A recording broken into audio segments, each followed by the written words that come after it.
Isn't this place great? I often come here to clear my mind when I'm dealing with a difficult situation. You know what I mean.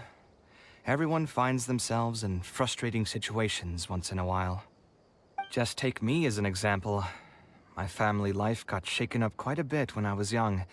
I struggled in school, and I got into a huge pile of debt building the Palace of Alcazarzaray.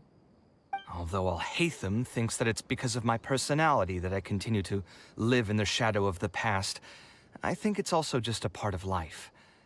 Plus, if I look back, I've honestly had my fair share of good luck as well. You could probably say I've followed in the path of my mother. Like her, I've gained a name for myself as an architect, built something that's seen as my magnum opus, and found many projects that others have entrusted to me to finish.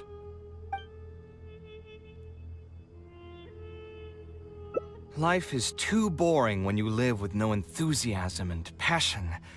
Only those who believe in the inherent meaning of it can capture the small nuances of everyday life and turn them into inspiration for beautiful designs. Of course, I will concede that loving something also means taking it to heart. So to an extent, caring is also a source of pain. If I didn't love my work, I wouldn't be so torn up about it all the time. But still, isn't this place beautiful? Despite the erosion from the winds and changing seasons, you can still perceive its past beauty and glory. With different landforms come different architectural styles. The desert's history has left it with few records regarding its buildings, so I often visit the desert to investigate things in person. The sight here has moved me ever since the first time I laid my eyes on it. I told myself that one day, I would also be able to create buildings that move others. My pain will one day fade into nothing, just as I've reached the end of my life. But buildings are different.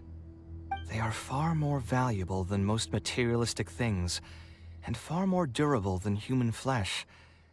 As long as there remain souls in the world who can decipher the meaning behind them, they will also have acknowledged me across the vast stream of time. If you were to ask me what art is, that would be my answer.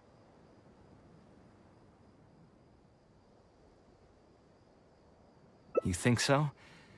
But I feel I've always been like this. Remember that question I brought up before? The one about whether I should see art as a divine gift of inspiration from the gods, or as a product of my own existential struggle? I still haven't found an answer to that yet. But if art wasn't inherently paradoxical and enigmatic, then people probably wouldn't be drawn to it. Those who pursue art will be unable to avoid the pain that it naturally brings. Will often be floating on cloud 9 one second, and sinking in a mire the next. I'll try gathering my thoughts again once I've found a way to define art in the first place. In any case, thank you so much for listening to everything I had to say.